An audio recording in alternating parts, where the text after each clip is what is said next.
Hey there, hunters, and welcome back to the Gunners Guild. Today I'm going to finally talk about Remnant 2, since there's a ton of videos and articles popping up about it finally. We even have a release window now, woo, summer. Obviously, I'm hyped beyond belief, even if it doesn't sound like I am, because I was a huge fan of Remnant 1 and I made a ton of videos and content for that game. So of course, Remnant 2 stuff on the horizon, I gotta keep that hype train rolling.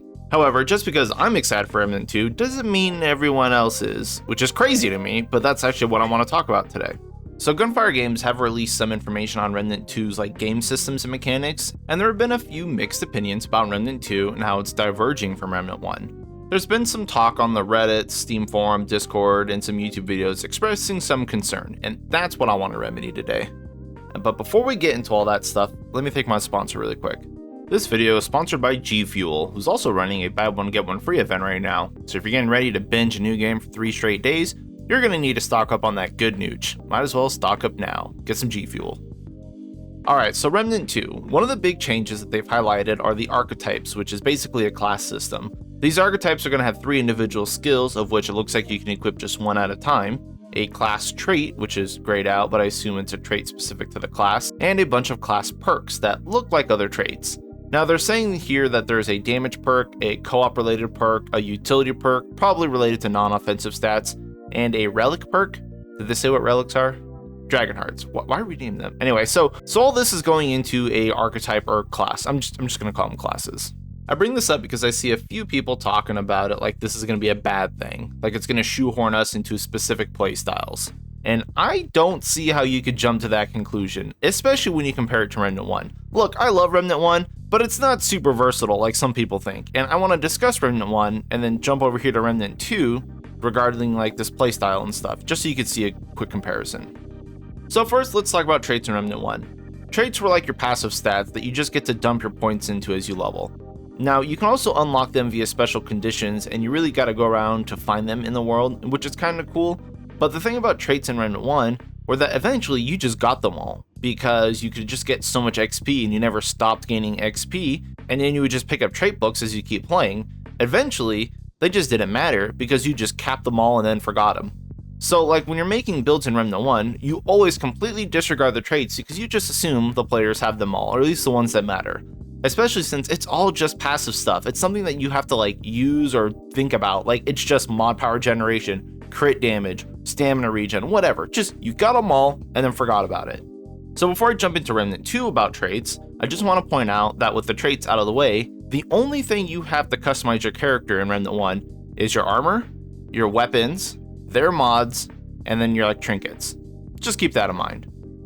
Now in Remnant 2, it looks like traits are going to work differently, especially since the classes have their own traits and perks. These are 2 very distinctive words. I do believe that each class will have its own unique trait. I mean, it shows it right here for the Gunslinger and the Challenger.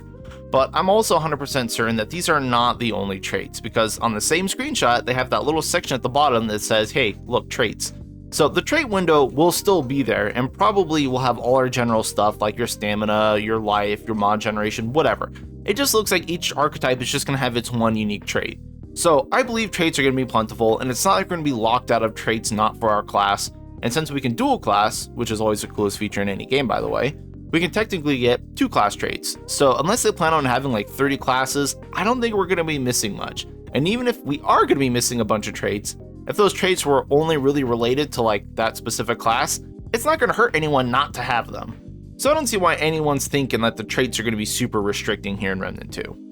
Anyway, going back to Remnant 1, and what we were talking about earlier, outside the traits, the only way to customize your character is the weapons, the mods, the armors, and the trinkets. Well, there's no way Remnant 2 ditched their mod system. That's their bread and butter. So I'll go ahead and assume that we're going to get weapons and their mods still, and they're going to work about the same. Especially since they reference the mods in the article here, they show that we're going to have weapon mods. So that's going to be neutralized. We're going to have weapons and mods here in Remnant 1 and Remnant 2. Now, armor in Remnant 1 is incredibly restrictive, as you pretty much have to always run a full set for their bonuses, and there's only 4 good armor sets, so everyone's using the same stuff for the most part. So Remnant 1 was extremely limiting in that part. I don't know why people are like, oh my god, the game was so free, and then Remnant 2 is going to be restrictive. Bruh, did you play Remnant 1? And it's not like we're not having armor in Remnant 2. You can see right here that they have armor, and it shows when you pick up their class, they're going to have class armor. So that's still going to be a thing. So with the armors and the weapons and the classes and the traits, it looks like Remnant 2 is Remnant 1, but more. And then all we have left in Remnant 1 for as far as character customization goes is their trinkets, which are your amulets and rings. These are really how you kind of build your character in Remnant 1. You pair them with your armor, and this is like the core of your build. Again, harking back to the weapon and the mods thing, I don't think Remnant 2 is just going to ditch some of their core features like rings and amulets. They haven't mentioned it anywhere, but I can't see them just giving it up. So again, I'm just going back to this. I know it's repetitive at this point. It looks like Remnant 2 is just Remnant 1 with more stuff on top. So I don't know why anyone's making the complaint that, oh, it's going to be restrictive. Like, how? So what I'm getting at is that there should be no concern or worry about losing some aspects of Remnant 1 as far as, character builds, diversity, and self-expression goes. It looks like we're still going to have all the same stuff we had in Remnant 1, but now we have class skills and special class perks on top of literally everything else we used to have. Now, Gunfire Games have also released 2 very different Archetype trailers recently. For the Gunslinger, which was way more about like the perks, the traits, the skills, and how the class is going to feel, which is cool to see. But the Handler video with the dog is entirely different. Like, it's a whole different vibe. They didn't show anything about skills, perks, whatever. So like, is the Handler just having the dog? What if there aren't any skills or traits? Like, we don't know how crazy all the different classes are going to be from each other. Like, what if we have a mod power class that just gets unique meters and spells, like an actual spell slinger? The stark contrast between these 2 trailers makes me think that classes are going to be wildly different. And honestly, it feels like it's going to be weird to even compare it to Remnant 1 at that point, because it looks like we're just going to have a whole bunch of extra stuff, which is fine in my eye. Obviously, I'm incredibly excited for Remnant 2, and I just wanted to share my hype and get more people into it because it's an incredible franchise. By the way, the first game is on sale right now on Steam for $21, including the DLC. Go play it before Remnant 2. So like, when I look at the Reddit posts and other random YouTubers meeting this game with skepticism, I can't help but be like, well, I gotta go counter that, because there's no way Remnant 2 is gonna be anything but way more Remnant. And look, we didn't even know we were going to get a sequel to Remnant. I thought the game was going to be just left in the dust. So I can't help but be overly excited and want to correct people's false opinions.